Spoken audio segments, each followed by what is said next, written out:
दोस्तों नमस्कार। कहते हैं कि विकसित देश वह होता है जो अपने नागरिकों को बेहतर जीवन, मजबूत अर्थव्यवस्था और आत्मनिर्भर व्यवस्था देता है। भारत ने भी वर्ष 2047 तक विकसित राष्ट्र बनाने का लक्ष्य रखा है। प्रधानमंत्री नरेंद्र मोदी ने देश के सामने विकसित भारत का संकल्प रखा है। लेकिन आज सवाल है, सिर्फ भविष्य का नहीं, सवाल है उन 12 वर्षों का है, लगभग 4399 दिनों का, जिनमें प्रधानमंत्री नरेंद्र मोदी देश के प्रधानमंत्री रहे। और इन वर्षों में भारत की अर्थव्यवस्था, सरकारी योजना, कर्ज, सार्वजनिक संपत्ति और विकास मॉडल को लेकर कई बड़े दावे और कई बड़े सवाल सामने खड़े हुए हैं। कहा जाता है कि इन वर्षों में भारत ने विश्व बैंक और अंतर्राष्ट्रीय वित्तीय संस्थाओं सहित विभिन्न स्रोतों से बड़े स्तर पर कर्ज लिया। दूसरी तरफ सरकार की विभिन्न लाभार्थी योजनाओं में के माध्यम से लाखों करोड़ रुपए जनता तक पहुंचाने का दावा किया। यहीं से सबसे बड़ा प्रश्न शुरू होता है। यदि देश के भीतर इतनी विशाल राशि योजनाओं के रूप में खर्च की गई, तो फिर आज की गरीबी, बेरोजगारी, कृषि संकट और विदेशी आयात पर निर्भरता जैसी समस्याएं क्यों बनी हुई?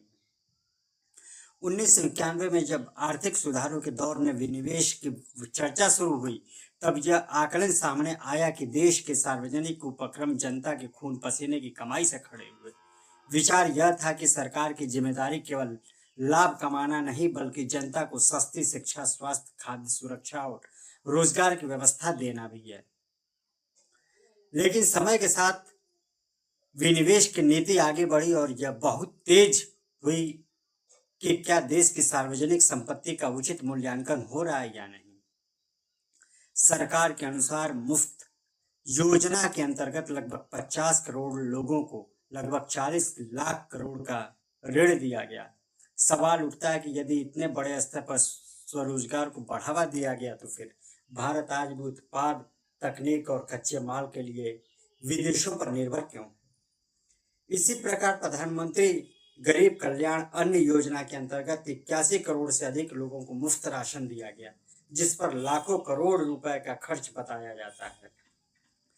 फिर प्रधानमंत्री आवास योजना के अंतर्गत करोड़ों घरों, उज्ज्वला योजना के अंतर्गत लगभग 10 करोड़ गैस कनेक्शन, करोड़ों शौचालयों का निर्माण और अनेक सामाजिक योजनाओं की सरकार अपनी उपलब्धियों के रूप में प्रस्तुत करती है।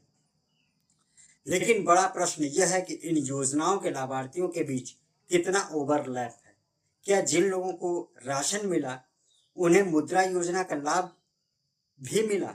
क्या जिनके पास घर आया, उन्हें शौचालय पहले से था या नहीं? क्या जिन महिलाओं के जन धन खाते खोले, उनकी वास्तविक आय में कितना बदलाव आया?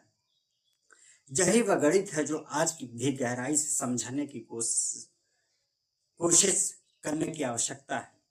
सरकार के अनुसार करोड़ों युवाओं को कौशल प्रशिक्षण दिया गया, स्टार्टअप संस्कृति को बढ़ावा दिया गया और अटल टिंकरिंग लैब जैसे नवाचार केंद्र बनाए गए। महिलाओं के लिए करोड़ों जनधन खाते खोले गए, लाखों स्वयं सहायता समूहों को मजबूत किया गया और लाखों महिलाओं को लखपति दीदी बनाने की दिशा में आगे बढ़ाने का दावा किया गया।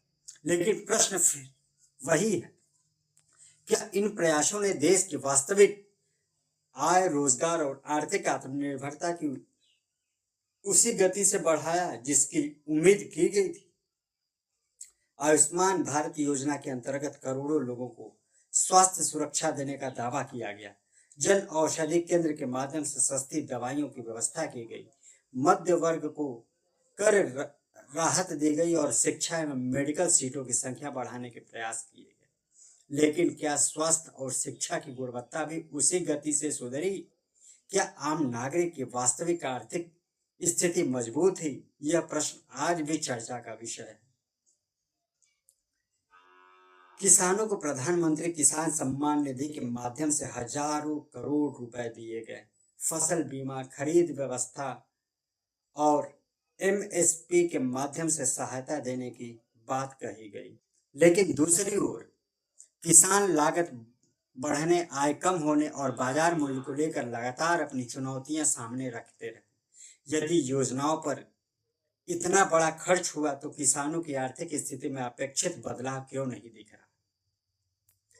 बीते वर्षों में मेट्रो नेटवर्क का विस्तार हुआ, वंदे भारत ट्रेन शुरू हुई, नए एयरपोर्ट बने, बड़े पुलों और कॉरिडोर का निर्माण हुआ।